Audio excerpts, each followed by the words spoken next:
Bonsoir mesdames et messieurs, bienvenue dans le forum de ce jour consacré aux accidents de la voie publique.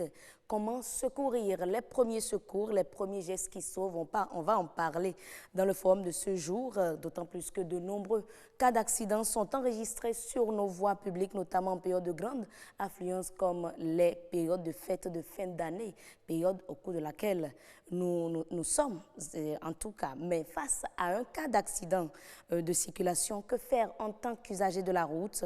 Comment bien secourir pour éviter d'autres dommages collatéraux, je dirais, pour ne pas nuire à la santé de l'accidenté? Quels sont les premiers gestes qu'il faut pour secourir l'accidenté? Pour aborder toutes ces questions, nous sommes avec Eugène Zoumenou, il est anesthésiste réanimateur, et Frédéric Arwassou, instructeur en premier secours. Chers invités, merci d'être là. Bonsoir. Bonsoir. Nous sommes également avec un public, nous avons plusieurs profils, nous avons des jeunes, nous avons un confrère, je dirais, des journalistes qui sont sur ce plateau pour nous dire ce qu'ils pensent du sujet. Mais d'abord, mesdames et messieurs, je vous propose de suivre ce reportage réalisé par Patrick Adjagbodjou sur le bilan des accidents enregistrés au cours de l'année écoulée. 2018, une année triste sur les routes du Bénin. Sur 12 452 cas d'accidents enregistrés sur toute l'étendue du territoire national, 390 personnes sont passées de vie à trépas. Du 1er décembre 2018 au 1er janvier 2019, 6 personnes ont perdu la vie sur les voies publiques et 3 dans le département du littoral. En 2018, le groupement national des sapeurs-pompiers du Bénin a enregistré au total 12 452 interventions avec 390 cas de décès. En 2017, nous étions à 12 054 interventions avec 304 décès. Il y a donc une légère baisse des interventions et le taux élevé des décès. Notons que les départements des Zou et des Collines ont enregistré plus de décès pour l'année écoulée, c'est-à-dire 85 cas de décès sur 390 enregistrés. Et en termes d'intervention, le département du littoral est en tête avec 3 491 interventions sur les 12 452. Pour le mois de décembre 2018, nous avons enregistré au total 348 interventions. Du 31 au 1er, nous avons enregistré 35 accidents de la voie publique, 9 cas d'incendie et 6 décès. Nous avons constaté un taux élevé d'intervention et de décès. Pour le département de littoral où nous nous trouvons, pendant cette période précise, nous avons enregistré 3 décès. La consommation de l'alcool, l'excès de vitesse, le non-respect du code de la route et le non-port de la ceinture de sécurité sont entre autres les causes des accidents de la circulation. Je recommande vivement à tous les usagers de respecter scrupuleusement le code de la route. Aussi aux usagers d'éviter la consommation de l'alcool. Surtout, quelle que soit la situation, de porter les casques et de respecter les consignes de la police républicaine. Aussi aux conducteurs de véhicules de toujours porter la ceinture de sécurité. 0 décès sur les routes, c'est possible. Chaque usager doit veiller à sa propre sécurité et tout en le faisant, il préserve celle des autres. 0 décès sur nos routes, c'est possible, et c'est possible surtout grâce au secourisme, au premier geste qui sauve. Alors, professeur, lorsqu'on parle de secourisme, qu'est-ce qu'on y met concrètement? C'est quoi en réalité? Lorsqu'on parle de secourisme, on pense à tous les gestes que quelqu'un qui n'est pas de la santé, que les premiers témoins vont exécuter pour donner des chances de survie à une victime. Donc, on s'intéresse là à tout usager, tout passant. Tout passant, tout usager. Témoin d'un accident. Témoin d'un accident doit savoir qu'est-ce qu'il peut faire pour permettre de donner des chances de survie à une victime et aider à éviter ce qu'on appelle le suraccident. Le suraccident. Oui. Le suraccident. Alors, Monsieur Arwassou, vous êtes instructeur en premier secours. Vous avez été formé Oui. pour apporter secours. Moi, je n'ai jamais porté secours à quelqu'un, je n'ai jamais bénéficié d'une telle formation. Comment êtes-vous devenu secoureur ou secouriste? Ok, comme vous l'avez dit, c'est suite à des formations. Et lorsqu'on parle d'instructeur en premier secours, c'est le niveau 3 du secourisme. C'est le plus grand diplôme en secourisme. Ok. Donc, un instructeur en premier secours, c'est le formateur des formateurs. Ok. Le formateur s'occupe de la formation des secouristes. Et le secouriste, c'est celui-là qui peut porter secours efficacement à un accidenté. D'accord. Donc, Porter secours efficacement, c'est bénéficier de la formation. D'abord. D'abord. Donc, ça veut dire que tout le monde ne peut pas porter secours. Si vous n'êtes pas formé pour, il ne faut pas tenter. Parce qu'il y a des gestes précis qu'il faut faire. On dit, le secouriste doit voler au secours de l'accidenté sans aggraver son cas. Or, si vous n'avez pas de gestes précis, vous allez aggraver le cas de l'accidenté. Ok. Oui.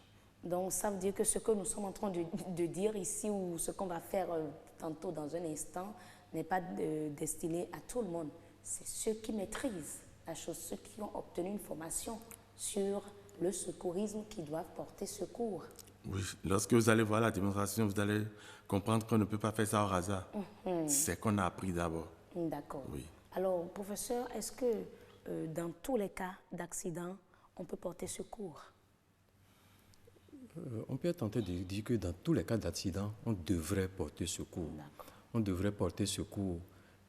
Si je m'en tiens à ce qu'il dit, ce n'est pas s'abstenir, c'est comment faire en sorte que chacun de nous sache quoi faire lorsqu'il y a un accident. Et quand on dit formation, il y a différents niveaux. Ça ne veut pas dire que vous allez à l'université pendant un an pour apprendre à faire les secours. On peut vous prendre sur des périodes plus ou moins courtes pour vous apprendre à faire les gestes de premier secours. Ça, à mon avis, le plus nous sommes nombreux à avoir appris à faire des gestes de premier secours, le plus on donne la chance aux victimes d'accidents de bénéficier de secours. Mais si on doit garder les premiers secours dans un cercle restreint pour quelques initiés, on ne portera jamais secours parce que ces initiés ne seront pas là où se produisent les accidents. On dit accident, ça ne prévient pas. Donc, si on a une large proportion de la population qui a été initiée au premier secours, on aura des personnes, on a plus de chances d'avoir au niveau de chaque accident un des témoins qui s'est procuré. D'accord. Mais bon, je sais qu'il y a un téléspectateur, quand je préparais l'émission, qui me disait c'est parce que vous avez appris à secourir qu'il faut secourir. Si vous n'êtes pas dans les bonnes conditions, ne secourez pas. Non, en réalité, si vous avez suivi la formation du secourisme, vous devez savoir ce qu'il faut faire. Et qu'est-ce qu'il faut faire? Avant que le secouriste n'intervienne, c'est que lui-même, il a garanti sa sécurité. C'est pourquoi on dit, pour bien secourir, il faut faire le pas. Il faut protéger, il faut alerter avant de porter le secours. Qu'est-ce qu'on protège? On protège l'accidenté ou on se protège? On protège quoi là? On pense à soi-même d'abord. C'est vous qui allez au secours de l'accidenté. Si votre protection n'est pas garantie, vous pouvez devenir victime. Et c'est en cela que le professeur parlait du suraccident. Si vous devenez victime, c'est qu'il y a suraccident. D'accord? Donc vous pensez à votre propre protection. En quoi faisant? On va y aller pas à pas. En quoi Bon, nous faisant? sommes pour les accidents de la voie publique. Il y a un accident. Oui. On ne se jette pas sur la victime tout de suite. Il faut tout au moins baliser. Si c'est un véhicule, on peut trouver au moins 2 triangles de point de signalisation et placer de part et d'autre du véhicule. Ou bien on peut prendre les témoins, les curés qui sont sur place pour réguler un peu la voie. Sinon, celui qui vient, s'il n'a pas un signe qu'il y a quelque chose qui s'est passé, il entre dans la foule et tue tout le monde. Parce que dès qu'il y a accident, il y a un attroupement. Oui. OK? Donc, sur la voie publique, vous balisez d'abord. Et quand il y a attroupement, je ne vous arrête pas, c'est qu'il y a aussi des cas de vol. Oui, il y a cas de vol. Et on peut éviter les attroupements. C'est très simple. Il y a un accident. Je passe par là. OK? Je regarde l'accidenté. Si c'est un parent, je m'arrête parce que je serai utile. Si je suis secouriste, je m'arrête. Mais si je ne suis ni parent, ni je continue ma voie. Si tout le monde avait ce comportement, il n'y aura pas d'attroupement. D'accord? Et ça va éviter la foule. D'accord. Mais lorsque la foule se forme, vous, ce que vous venez, il faut écarter la foule. Parce que l'accidenté a besoin d'être aéré. Parce que tout ça là concourt à la complication de l'état de l'accidenté. OK? Donc, tout ça là, je suis dans la protection. Oui. Baliser, écarter la foule maintenant pour toucher à la victime. Et si c'est la voie publique, souvent il y a du sang. Oui. Il faut que je me protège les mains tout au moins avant d'aller vers la victime. Et tout à l'heure, comme il y a accident, je vais appeler les secours, soit les sapeurs-pompiers, soit la police. OK? Alors, je ne peux pas attendre la police avant de commencer par faire mes soins. Vous serez amené à bouger la victime. Avant de bouger la victime, il faut la matérialiser. Matérialiser, c'est juste faire un dessin de la victime avant de commencer par toucher. Vous aviez dit tantôt qu'il faut se protéger les mains. Est-ce que le secouriste, il a un matériel? Non, il ne sort pas de la maison avec les gants. Mais tout au moins, il y a les sachets. Voir de la voix qui peut acheter en entendant. Parce qu'il faut séparer sa main. Mais je me demande tout ça, est-ce que c'est pas long, professeur? Non, c'est que les gens... Lorsqu'on dit ça, les gens pensent que c'est long. Mais est-ce qu'il faut se donner à la mort parce qu'on veut secourir? La question est là. Parce que je mets ma main dans le sang, j'attrape une maladie. Ça fait tant pis pour moi. Je ne balise pas. Je veille sur accident. Je suis un mauvais secouriste. Et lorsqu'on dit premier secours, ça ne se fait jamais seul. Ça se fait toujours en équipe. En équipe, c'est-à-dire, on trouve Je ne suis pas obligé même de prendre les gens pour baliser. Je peux dire à quelqu'un de gérer ça là. Je peux dire à quelqu'un de me trouver un sachet pour me protéger la main. C'est interdit. Ça là, jusqu'à nous de mettre la main dans le sang d'autrui. Tout le monde le sait. Oui. Et si j'ai dit, bon, si je ne fais pas ça vite, il va mourir. C'est moi qui serai la victime après. Je vais mourir à la place de celui que je vais sauver. Donc la protection est importante. Dès qu'on parle de la protection, les gens pensent qu'on prend du temps. Non, c'est mieux de faire la protection pour être sûr que ce qu'on veut faire là, on fait à cœur dégagé. D'accord. Donc lorsqu'on parle de premier secours, c'est pas que on vient, on est témoin d'accident, on dépose sa moto et puis tac, Non, vous venez d'aborder encore un point très important. Oui. Je dépose ma moto. Oui. Ce n'est pas garanti, je finis le secours, ma moto se perd. Effectivement. Oui. Tout ça là est protégé. Ce n'est pas que je mets du temps. On doit faire des choses avant que la victime n'arrive à l'hôpital. Et parfois la victime meurt parce qu'on traîne. On prend trop de temps. Pour le secouriste, si en 3 minutes au plus, il n'est pas encore arrivé à cette étape, il sait qu'il a déjà créé des dégâts. Donc si je comprends bien, la protection doit durer combien de temps?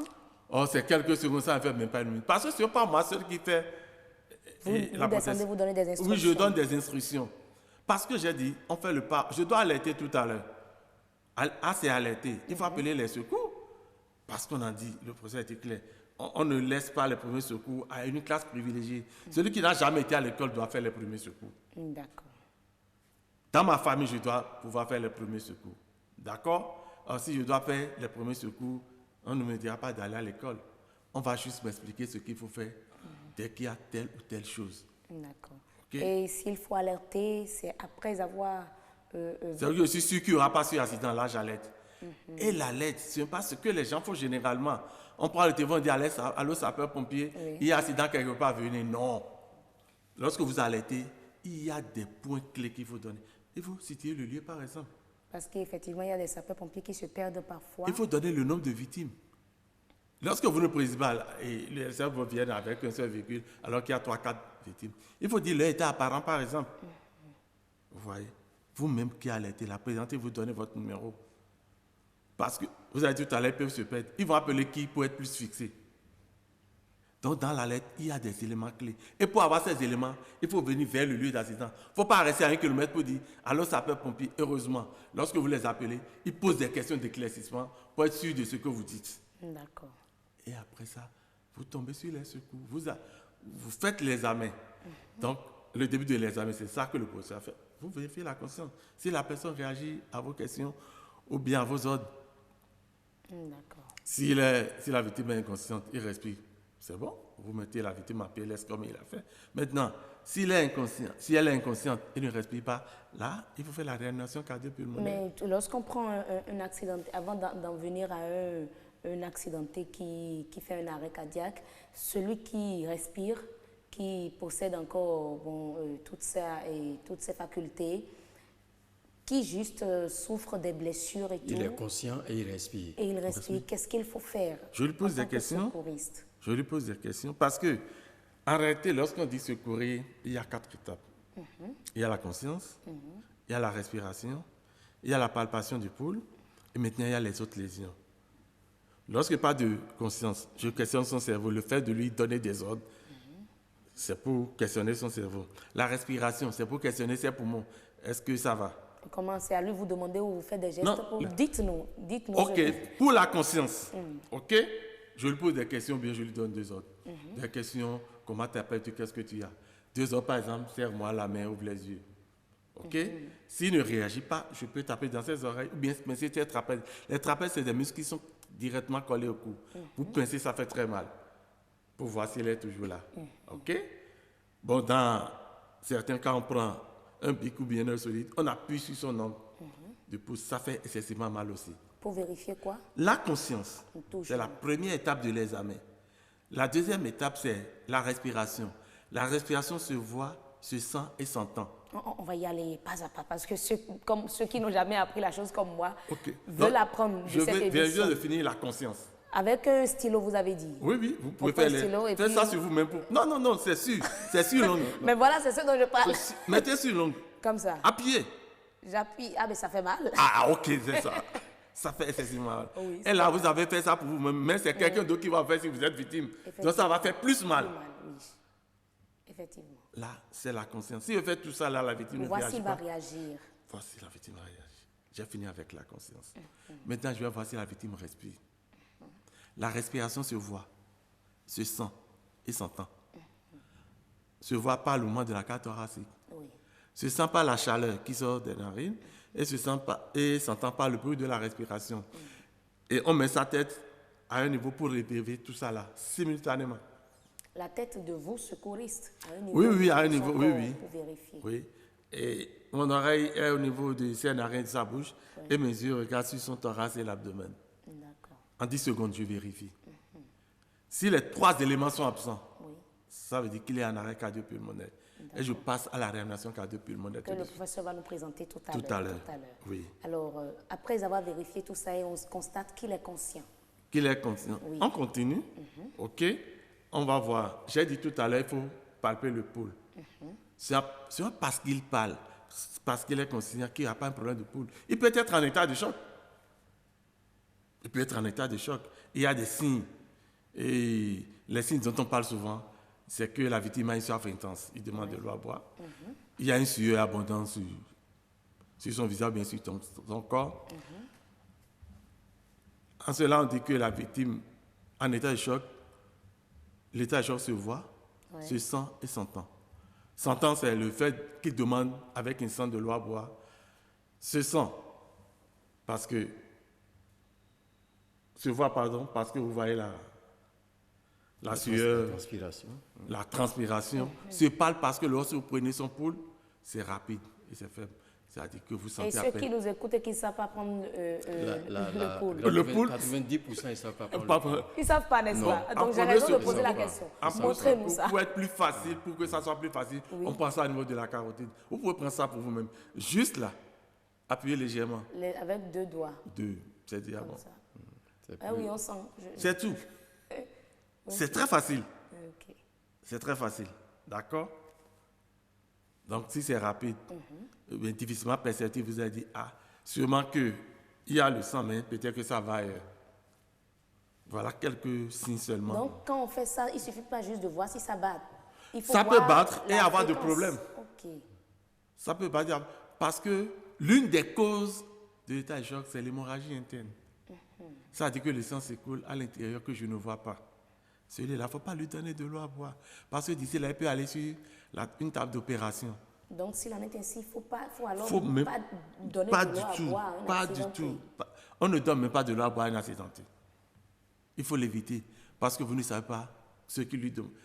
La situation dans laquelle elle est pour demander de l'eau. Non. Non. Non.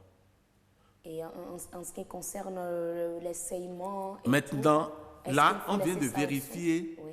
on vient de questionner 3 organes vitaux, le cerveau, les poumons et le cœur. Là, on dit qu'on a vérifié le triangle de vie. Parce que c'est des fonctions vitales en réalité. Mais lorsqu'il y a un accident, ce n'est pas seulement les fonctions vitales qui sont affectées. Il peut y avoir la fracture, plaie, comme vous avez dit. Là, il faut palper la victime. Même si la victime parle, il faut palper par endroit, s'il y a des déformations, si quelque part est mouillé, tout ça là. Et vous donner des réponses à ce que vous aurez remarqué. C'est pourquoi on dit, en premier secours, il n'y a pas de petit accident. Même si la personne dit il n'y a rien, non, il faut qu'il ait... Effectivement, parce que vous allez entendre certains accidentés dire non, laissez-moi, c'est bon, je me retrouve, c'est bon, ils se lèvent et ils s'en vont. Et après, on dit que bon, il est allé, bon, cogner quelque chose après. La première chose à éviter à la suite d'un accident, on ne laisse pas un accidenté partir. Faites tout pour convaincre à s'asseoir d'abord, prendre un peu de repos. S'il se sent plus à l'aise, en position couchée, il faut qu'il se couche. En position assise, après ça, il faut l'orienter vers un hôpital. Il n'y a pas d'accident là-dessus duquel on dit je n'ai rien. Ça n'existe pas. Ce qui arrive souvent, Oui. C'est l'accidenté qui a eu sur le coup, il a perdu connaissance très brièvement, mais il s'est retrouvé. Et il est tout à fait conscient, il est tout à fait normal. Lui, on va avoir tendance à penser qu'il n'est pas grave. Oui. Mais il se fait qu'il saigne dans le cerveau. Il va partir, le saignement va continuer, et quand le saignement sera important, qu'une partie du cerveau sera comprimée, c'est en ce moment qu'il va perdre de nouveau connaissance. Et cette fois-ci, il perd connaissance, il reste dans le coma. Donc, il a eu l'accident, il a perdu connaissance. Il s'est retrouvé rapidement. Il s'est retrouvé.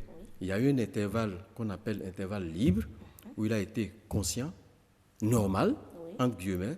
Et puis, quelques minutes, quelques heures plus tard, il perd de nouveau connaissance. Or, si on l'a laissé rentrer, si on l'a laissé se remettre sur sa moto, vous imaginez qu'il peut même tomber à moto, ou bien c'est arrivé à la maison qu'il se dégrade, il va dans le coma et il peut en mourir. D'accord. Le secouriste va beaucoup plus parler que notre personne qui va certainement venir appuyer ses propos. Mais... C'est important parce que le public, ce n'est pas de la médecine. Le public doit comprendre. Oui. Ce n'est pas de la médecine, on parle de secours. Voilà. Et je pense également à ceux-là qui sont sur leur moto, les conducteurs deuxième, qui tombent avec le casque. Parfois, des casques qui ne sont pas de qualité, le casque est brisé. Est-ce qu'on peut, le secouriste que vous êtes, vous pouvez lui retirer le casque pour qu'il ait l'air, qu'il prenne de l'air? En premier secours, on n'apprend pas à tout le monde la technique d'enlèvement de casque. Il y a une technique pour... Il y a une technique. Maintenant, si un secouriste ne connaît pas, il faut l'évacuer comme ça. On ne touche pas. On ne touche pas. Le casque, ça reste sur sa tête comme ça. Même s'il saigne de la tête. Peut-être que même le casque a comprimé la partie, c'est pourquoi le serment n'est pas abondant. Ok. Lorsqu'il saigne encore, il ne faut même pas toucher. D'accord. Parce que lorsqu'il va toucher, vous allez vous retrouver devant un cas plus grave qu'un secours ne peut pas maîtriser. Vous l'évacuez comme ça. À l'hôpital, les gens vont s'en charger. C'est ça. Et je peux vous dire, toujours en premier secours, on ne déshabille pas une victime. Vous ne savez pas comment la victime est tombée. Peut-être une partie de la colonne vertébrale est atteinte. Tentant de le déshabiller, vous allez aggraver son cas. Vous n'êtes plus secouriste, vous devenez un criminel. Criminel. Parce que c'est vous qui avez aggravé son cas. Même les chaussures, on n'enlève pas. D'accord. Parce que tout à l'heure, j'ai dit, on palpe la victime pour voir s'il y a d'autres problèmes. Si déjà il y avait une fracture au niveau des pieds et qu'il a une chaussure fermée, ça c'est d'immobilisation d'abord. Ok? C'est pourquoi encore il faut aller à l'hôpital. Lorsqu'on va faire le check-up, on aura des problèmes à ces différentes parties, on s'occupe de lui. Donc même quand le secouriste a bien fait son travail et que l'accidenté se retrouve, il faut toujours le conduire à l'hôpital. Toujours. Le secouriste n'est pas agent de santé. D'accord. Il pose juste les premiers gestes qui sauvent. C'est pourquoi on dit notre rôle s'arrête lorsque le spécialiste intervient. Intervient, d'accord. Quel que soit ton grade, en premier secours, c'est comme ça. Tu ne peux pas prendre la place de l'agent de santé. On a eu quelques images également de tout à l'heure d'accidents où les véhicules, les voitures surtout sont endommagées. Quelqu'un qui est coincé dans la voiture, comment le sortir en tant que secouriste? Ou il ne faut pas chercher à le sortir parce que vous avez parlé de colonne vertébrale, vous avez parlé de ci, donc finalement il ne faut pas le toucher en fait. Comment faire pour le dégager de là? Oh, vous avez utilisé le verbe dégager. Vous savez, la dernière action en protection, je parlais de protection tout à l'heure, vous avez vu que c'était trop long. La dernière action de la protection, c'est le dégagement. Cependant, premier secours, le dégagement est strictement interdit, mais est autorisé dans les cas de contrainte. Dans les cas de contrainte. Je prends votre exemple. Oui. Est-ce qu'on peut faire le soin à la victime dans le véhicule? Pas possible. Il faut la dégager du véhicule. Oui. Mais il y a des techniques de dégagement de tous ceux qui sont à bord d'un véhicule qu'on appelle technique de dégagement, donc le chauffeur coincé au volant. C'est une technique adaptée au chauffeur, mais qu'on peut appliquer à tous les passagers. Mais les gens ne savent pas. Ils prennent les victimes comme des sacs de maïs. Et celui qui a peut-être un début de fissure au niveau de la colonne vertébrale, ça s'aggrave, ainsi de suite, ainsi de suite. Mais si je vois bien la question qui est posée par rapport au blessé qui est encastré dans son véhicule, oui, chacun a son rôle. Et il a dit quelque chose qui est important. Je ne peux pas aller soigner, produire les soins dans le véhicule. Le secouriste n'a pas forcément appris à désencastrer. D'accord. Et pour désencastrer, ça c'est encore les sapeurs-pompiers. Et si les sapeurs-pompiers n'ont pas tout le matériel, ils ne peuvent pas le faire. Parfois, on peut être amené à scier du métal pour pouvoir libérer un accidenté. Donc s'il en est ainsi, pour prévenir, il vaut mieux le laisser à sa place? Si on ne sait pas, les secours et les sapeurs-pompiers. C'est mieux. Si on ne sait pas, plusieurs les sapeurs-pompiers ont été appelés. Il faut savoir aussi qu'on peut appeler le SAMU. En cas, on va essayer de laisser ces contacts-là dans des cas difficiles.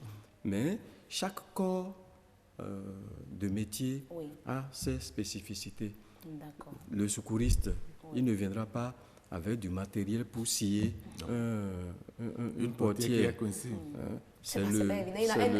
que c'est un menuisier, peut-être, qui est en circulation là, il a la chance d'avoir une scie avec lui. Il peut pas. Bon, maintenant, parlons bien. Oui.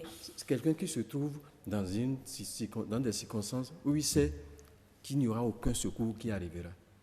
C'est dans ces cas que vous voyez les gens faire ce qu'ils peuvent, mais quel est le résultat? Sur le terrain, il vaut mieux qu'on puisse être dans des circonstances où chaque corps de métier puisse intervenir. Les médecins n'interviendront que si on leur amène le patient à portée de main. Eux, ils ne vont pas sur le lieu d'accident réellement. Effectivement. Donc, avec vous, on parle plus de ceux qui sont conscients. Mais quand la personne est inconsciente, vous intervenez aussi, vous pouvez aussi réagir, ou c'est au réanimateur d'être sur les lieux de le faire, ou le secouriste peut le faire. Lorsqu'il y a un accident, je suis devant une victime inconsciente qui respire, je la mets en PLS. Tout secouriste... Vous la menez comment? Vous avez dit quoi tantôt? Je la mets en position latérale de sécurité. Voilà, soyez plus clair. En position latérale de sécurité. Tout secouriste connaît cette technique. D'ailleurs, il y a 4 positions et on va en parler tout à l'heure. Tout secouriste connaît cette technique. Maintenant, lorsque la victime est inconsciente et ne respire pas, on fait la réanimation cardio-pulmonaire. Mais tout secouriste ne connaît pas ça. C'est celui qui a appris qui peut réanimer. Et tout à l'heure, rapidement, le professeur a parlé de la fibrillation. OK? Là, il faut avoir le matériel. Le secours ne sortira pas de sa maison avec le défibrillateur. Donc, quel que soit ce qu'il fait pour un arrêt respiratoire, ça va. Il doit avoir une suite à l'hôpital. À l'hôpital, oui. Effectivement. Ben, alors, professeur, dans le reportage, on nous a parlé des cas d'accidents avec, surtout dans le littoral, un taux élevé de décès. Ça veut dire, quelque part, si ceux-là ont pu avoir, ont pu bénéficier de premiers gestes de secours, c'est que ça a mal fonctionné. Et quand ça fonctionne mal, les secours ne sont pas bien apportés, comment est-ce que vous constatez les dégâts chez vous? Oui, il faut se poser la question qu'est-ce qui va tuer un accidenté? Un accidenté grave, qu'est-ce qui va le tuer? Dans plus de 50% des cas, la première heure, c'est le saignement. Dans plus de 50%, la première heure, c'est le saignement.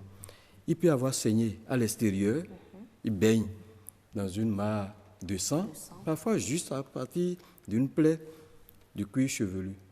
Il peut avoir fracturé des os longs, comme le fémur au niveau de la cuisse. Quand vous cassez l'os de la cuisse chez un adulte, vous pouvez saigner à l'intérieur jusqu'à 2 litres de sang. À l'intérieur de la cuisse.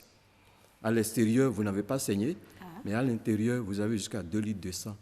Vous pouvez avoir des victimes qui saignent au niveau du thorax. Vous savez, il y a une enveloppe qui entoure les poumons qu'on appelle la plèvre. Ils peuvent saigner autour du poumon. Là aussi, on peut avoir des litres de saignement. La victime peut saigner dans son ventre. Vous allez souvent entendre dire qu'il a eu une rupture de la rate. S'il a une rupture de sa rate, il peut saigner dans le ventre. Il peut avoir une plaie au niveau du foie qui va saigner. Et puis, certaines victimes ont des fractures au niveau du bassin. Eux aussi, ils vont saigner. Vous avez vu toutes les possibilités de saignement à l'intérieur. Vous le regardez, il est sec, mais il saigne à l'intérieur. Et c'est lui qui, éventuellement, s'il est encore conscient, va se plaindre de soif, va être agité parce que son cerveau manque de sang et d'oxygène. Il va être agité. Donc, beaucoup meurent à cause du saignement. À l'intérieur. À l'intérieur. Il y a une autre partie des accidentés qui meurent parce qu'ils respirent mal. Il respire mal parce qu'il est inconscient. Dès qu'il a fait son accident, qu'il est inconscient, il est couché sur le dos, la langue chute dans l'arrière-gorge, il a saigné dans la bouche. Tout ça fait que les voies respiratoires ne sont plus libres. Même s'il respire, il respire mal. Si on le laisse dans cette situation pendant longtemps, il finira par manquer d'oxygène et il peut mourir aussi. Donc si on fait le point, il va mourir parce qu'il a beaucoup saigné, il va mourir parce qu'il est inconscient, il va mourir parce qu'il respire et c'est mal. là on remercie les secouristes qui ont s'ils ont pu secourir, qui ont reçu une bonne formation. Mais quand ils n'arrivent pas c'est pour ça à que bien je dis, secourir. c'est pour ça que je continue de dire comment on fait pour qu'au niveau de la population, que ce soit à l'école, On va en venir tout à la raison pour laquelle nous puisse... avons l'association des journalistes spécialisés en secourisme, de sécurité routière ici pour nous dire qu'ils font. Parce qu'ailleurs, dans d'autres pays, on constate ce genre de reportages quand même qui nous présentent des formations pour présenter, pour former les gens dans ce sens-là. Ah ben, lorsque le secours est mal porté, quels sont les dégâts causés? C'est la mort directement ou au moins le patient arrive au moins à votre niveau et vous essayez et que bon... Il a commencé à en parler. Je reviens, même chose. Secours mal porté. Supposons que le patient est inconscient et respire, mais il respire mal. Tant que les voies aériennes, les voies respiratoires ne sont pas dégagées, il peut respirer mal et avoir un manque d'oxygène au niveau de son cerveau. Le secouriste sait comment faire pour dégager les voies aériennes. On va plus revenir sur quand c'est mal fait, les conséquences qui en découlent. Oui, justement. Si c'est mal fait, la conséquence, c'est que le patient continue de mal respirer.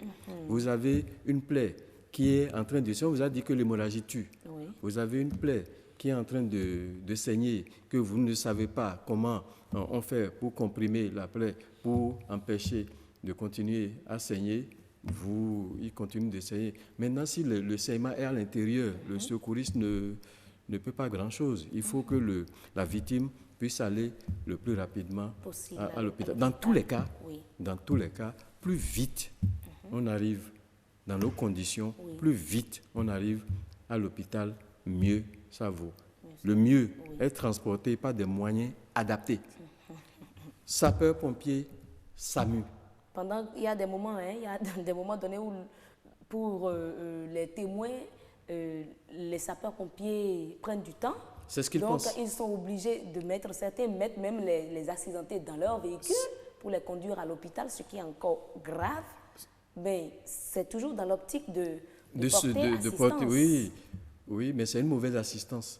C'est une mauvaise assistance parce que le siège arrière d'un véhicule n'est pas fait pour permettre, par exemple, à une victime qui est inconsciente d'être bien étendue. Et donc, on va l'entasser dans le véhicule. On voit ça souvent. Hein.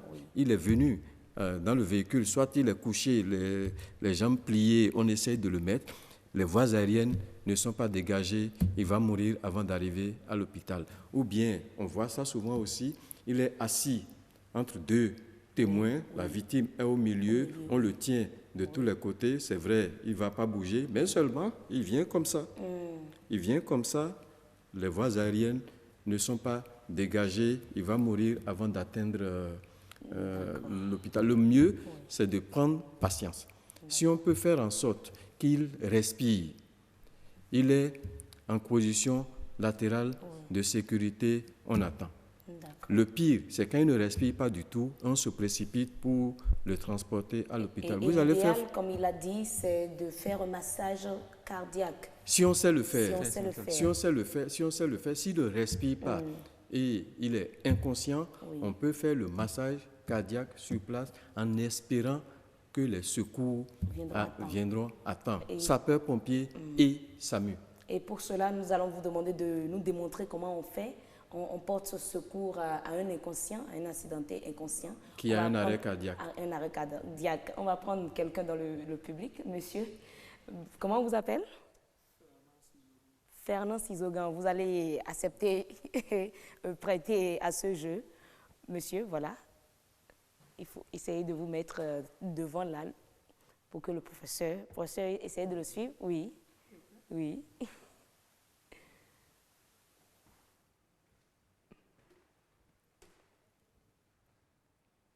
On a deux situations. La première situation, c'est une victime que je vois qui est couchée sur le dos, qui est inconscient, mais qui respire. Monsieur, il ne réagit pas. Il respire, la respiration est un peu bruyante. Je peux mettre la tête en hyper-extension, mais je cherche surtout à le mettre en position latérale de sécurité pour qu'il ne vomisse pas dans ses poumons ou que les sécrétions, le sang qu'il y a dans la bouche n'aille pas au niveau des poumons. Pour le mettre en position latérale de sécurité, je suis d'un côté de la victime et de ce côté, je mets le membre supérieur en angle droit. Le membre supérieur de l'autre côté, je l'installe de sorte que la paume de la main se retrouve au niveau de son oreille. J'empaume son épaule et le bassin et je le retourne simplement de mon côté. Et ensuite, je mets le membre inférieur dans une position telle qu'il puisse être stable. Là, on plie un peu le genou. Le genou est plié. Okay. Le genou est plié. Les pieds sont passés de telle sorte que sa position puisse être stable pour qu'il ne retourne pas en décubitus dorsal, pour qu'il ne retourne pas sur le dos. Ça, c'est pour le patient qui est inconscient, mais qui respire, dont on veut protéger les voies respiratoires. Là, dans cette position, il risque de vomir sur vous, hein, s'il va vomir. Non, je ne suis pas au niveau de la tête. D'accord. Vous voyez bien que je suis au niveau entre le tronc et entre le thorax et l'abdomen. Je suis au niveau du tronc. Je suis à genoux au niveau du tronc. D'accord.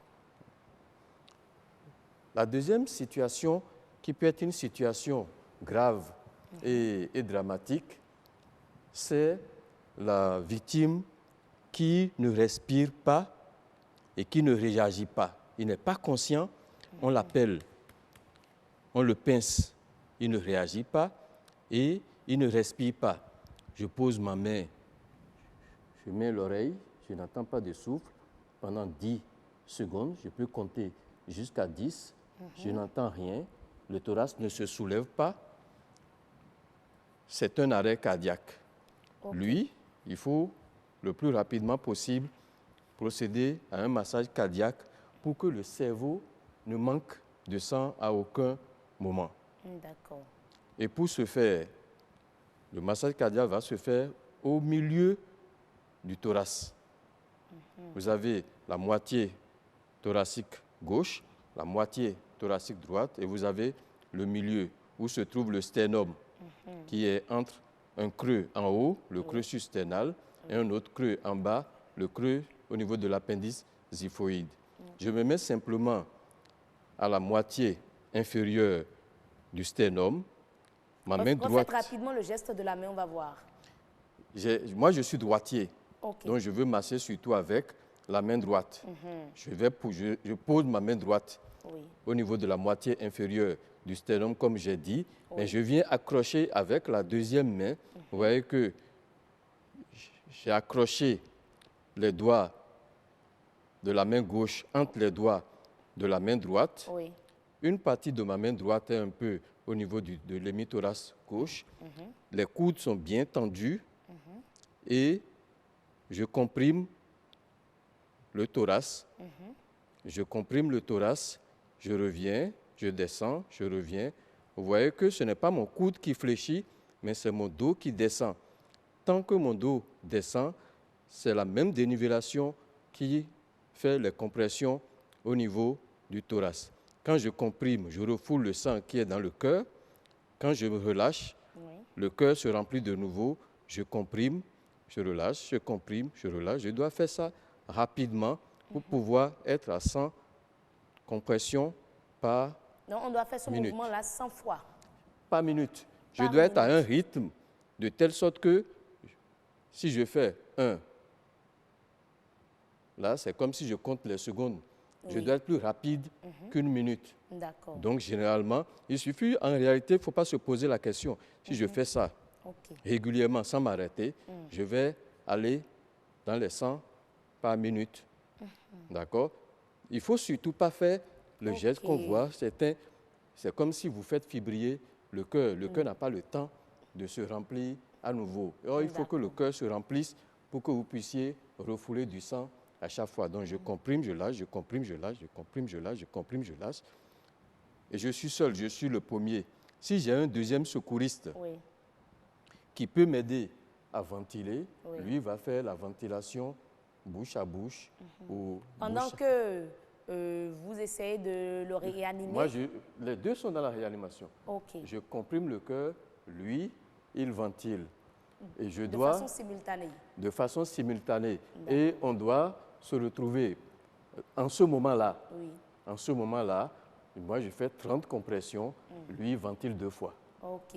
Je fais 30 compressions, lui, il ventile Deux 2 fois. fois. Donc, on va retenir. Premier chiffre, c'est que j'ai besoin de faire 100 par minute. Ok. Deuxième chiffre, c'est 30 compressions. Troisième chiffre, 2 ventilations. Oh, vous D'accord. pouvez rappeler ça rapidement. Si je suis seul, Oui. je me contente de 100 compressions par minute au début. D'accord. On commence toujours par les compressions. D'accord. On commence toujours par les compressions. 100 compressions par minute. J'ai un deuxième secouriste qui vient m'aider. Oui. On va travailler à 2. 2 ventilations, 30 compressions. Même si on était 2 au départ, la compression doit être le premier élément. Le massage cardiaque doit venir avant la ventilation. D'accord. Merci beaucoup, professeur. Je peux vous lever. Venez à votre place. On va poursuivre les échanges. Monsieur, merci d'avoir servi de cobaye. Au moins, grâce à vous, on a pu comprendre comment on procède à un massage cardiaque, une réanimation, je dirais, par un secouriste. Une réanimation cardio-pulmonaire de base. De base, avant que le patient, l'accidenté, ne vienne vers vous à l'hôpital. Tout à fait. Mais c'est le plus important. D'accord. C'est ce qui est fait avant qui permet de continuer à donner de l'oxygène au cerveau. Si on devait nous attendre, nous, on viendrait toujours trop tard. Parce que vous avez 5 minutes pour que le cerveau commence à brûler. 5 minutes seulement. Oui, 5 minutes seulement. 5 minutes que le cœur, si votre cœur ne fonctionne pas pendant 3 à 5 minutes, votre cerveau a manqué d'oxygène pendant 3 à 5 minutes, même si on arrive à vous secourir, que vous survivez, vous ne serez plus journaliste. Non, vous n'avez plus les capacités cognitives au niveau du cerveau. Les neurones qui sont brûlés ne reviennent pas. Alors là, il faudrait vraiment que tous ceux qui ont pu suivre cette pratique en tiennent compte pour sauver les liens en circulation. C'est ce qui est difficile. D'accord. Le professeur parlait tantôt d'une situation, la formation des citoyens. Dans les écoles, on ne constate pas du tout ça. Dans les curricula, comment cela peut s'expliquer? Monsieur, présentez-vous. Merci. Serge Vivien Kouignement. Je suis le président du réseau des journalistes et animateurs pour la sécurité routière du Bénin. D'accord.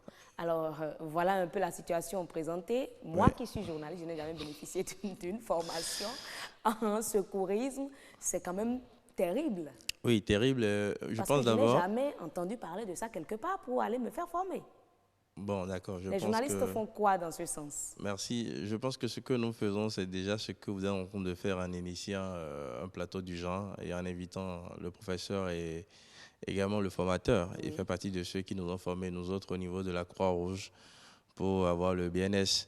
Je pense qu'autant que nous sommes, ils l'ont rappelé sur le plateau, on doit s'intéresser aux questions de sécurité routière, aux questions de premier secours. C'est vrai, il faut sensibiliser. L'accident de la route ne prévient pas. Les problèmes liés, en tout cas, au premier secours, ça peut arriver à tout moment, même à la maison.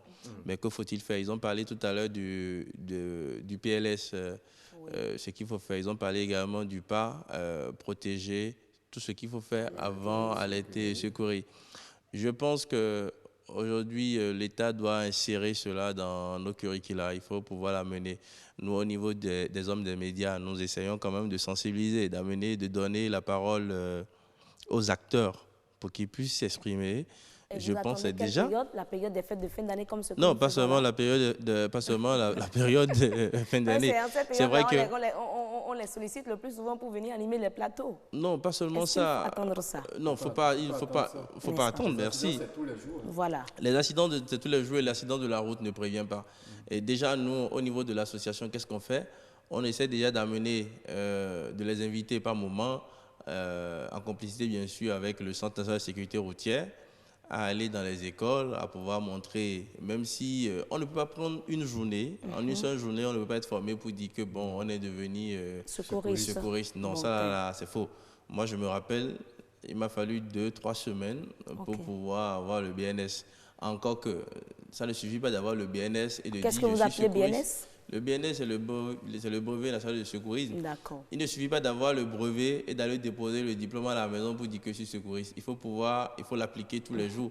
Il y a beaucoup de choses qu'on nous a appris à la formation en griffe, que j'ai oublié, mais grâce à l'émission de ce soir, grâce aux démonstrations du professeur que j'ai encore revu. Et je voudrais vous dire merci. Et je pense qu'il faut continuer dans ce sens.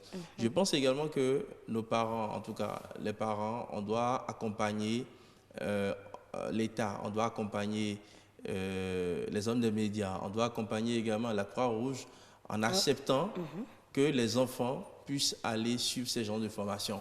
Les parents même peuvent décider pendant les vacances, pendant les congés, pour dire que voilà, est-ce qu'il n'y a pas une formation du genre? Si vous apprenez qu'il y a une formation du genre, laissez les enfants. Je pense que c'est des formations de 2-3 semaines, c'est des modules de 2-3 semaines.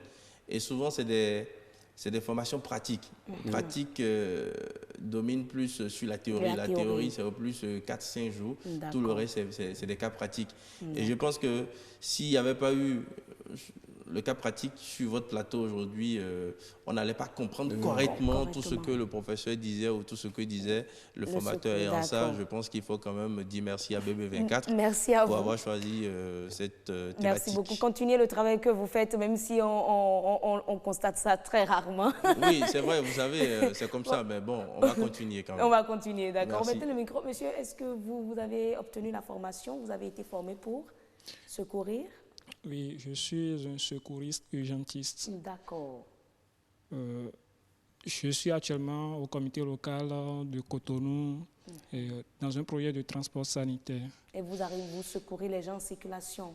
Mais avant ça, est-ce que vous avez déjà pris la peine de vous arrêter pour secourir un accidenté? Bon, bien avant ma formation, je ne me suis jamais arrêté pour sauver qui que ce soit. Oui.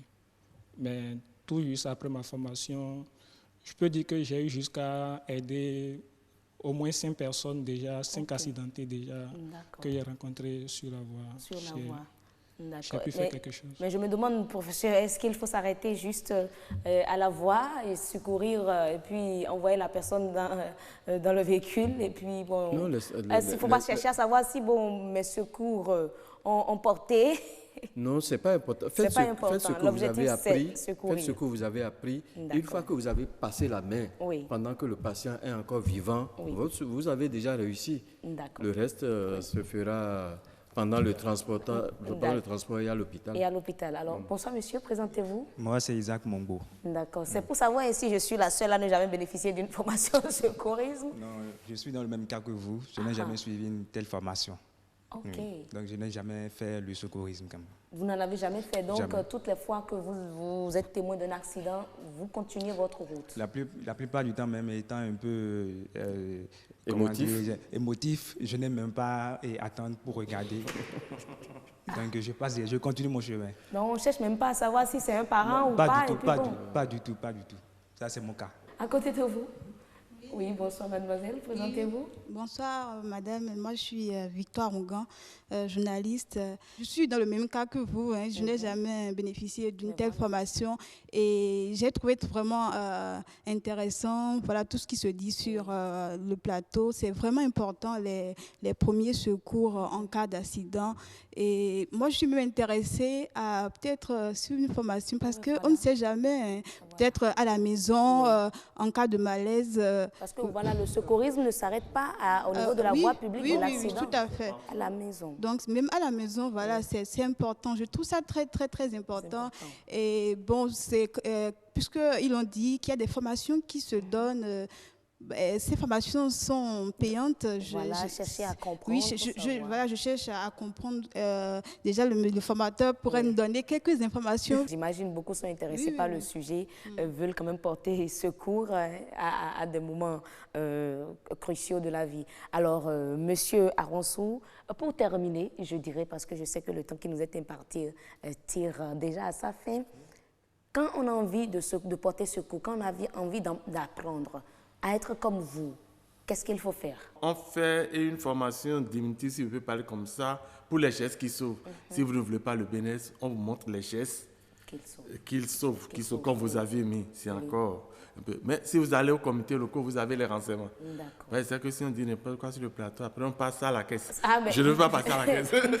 Merci beaucoup. Alors, professeur, dites-nous déjà des conseils. On porte secours, on ne veut pas porter secours, on n'a pas envie de porter secours. L'idéal, c'est quoi? Moi, j'insiste sur le fait qu'il faut que nous soyons nombreux à avoir appris à sauver. Déjà, il a dit les gestes de premier secours. Pour moi, c'est le plus important. Ce n'est pas le diplôme. Certains vont avoir le diplôme, eux, ils auront l'aptitude même de montrer à d'autres personnes. Mais au maximum, nous serons à connaître les gestes qui sauvent. Plus nous avons la chance d'avoir sur chaque lieu d'accident quelqu'un qui connaît. Mais la question que je me pose, pourquoi on n'impose pas les gestes de premier secours, la connaissance des gestes de premier secours, notamment le BNS, avant d'avoir le permis de conduire? N'est-ce pas? Oui, puisque si c'est lié... C'est un autre débat qui s'ouvre ainsi. Si c'est lié, ça veut dire que tous ceux qui circulent et qui sont responsables éventuellement des accidents savent les gestes de premier secours. Effectivement, parce que quand même, il faut chercher tous les canaux pour atteindre le maximum de personnes. Vraiment. Et moi, je me dis ainsi, même ceux qui sont à 2 roues peuvent systématiquement aller faire leur... D'ailleurs, le 2 roues doit avoir son permis. Son permis, ce qui n'est pas encore systématique ici au Bénin. Si ça peut se faire, je crois que c'est encore une masse qui s'ajoute. Hein. Oui, merci. Je voudrais répondre très rapidement au professeur pour dire que ça viendra. Aujourd'hui, lorsque vous allez sur le campus, je ne vais pas appeler le nom de l'école, école privée, l'État a pu amener au niveau de la sécurité routière, il y a une matière de la sécurité routière au niveau de l'école. Donc, tôt ou tard, on viendra là où ce sera exigé. Merci beaucoup, merci à vous. Merci, Monsieur Frédéric Arwansou. Vous êtes instructeur en premier secours. Oui, on clôture comme ça. D'Alex. S'il faut alerter, il faut savoir celui qu'il faut appeler quand même. Le sapeur-pompier, il y a la Croix-Rouge aussi, qu'on n'a pas dit le numéro de la Croix-Rouge. Je me faisais le devoir de rappeler ces contacts-là, en fait, à la fin de l'émission. Vous connaissez le numéro de la Croix-Rouge pour... Je ne connais pas le numéro de la Croix-Rouge. Je vous donne en même temps. D'accord, je viens. Okay. Alors, on était donc avec Frédéric Awansou, instructeur en premier secours, et le professeur Eugène Zoumenou, anesthésiste réanimateur. Merci à vous. Responsable du SAMU aussi. Responsable du SAMU. Alors, le contact du SAMU 95 36 11 04. 95 36 11 04. Mais je me demande bien pourquoi on ne vous voit pas en circulation très souvent. C'est beaucoup plus les pompiers qui sont plus sollicités. Le contact de la Croix-Rouge 62 01 03 03. Soin 2. Oui, 62 01 03 03. 03. 21 15 19 15. Un numéro pour nous. C'est bon, le premier. Gardez le premier. 62 01 03 03. Et moi, je donne pour les sapeurs-pompiers le 118. Le plus facile. Le plus facile. Le plus facile, effectivement. Et voilà, mesdames et messieurs, c'est donc tout pour le forum de ce jour consacré aux accidents de la voie publique, les premiers secours. On a eu assez d'informations. L'idéal, c'est de secourir. Mais quand on n'a pas appris à secourir, il ne faut pas tester. C'est important. Merci beaucoup. Portez-vous très bien.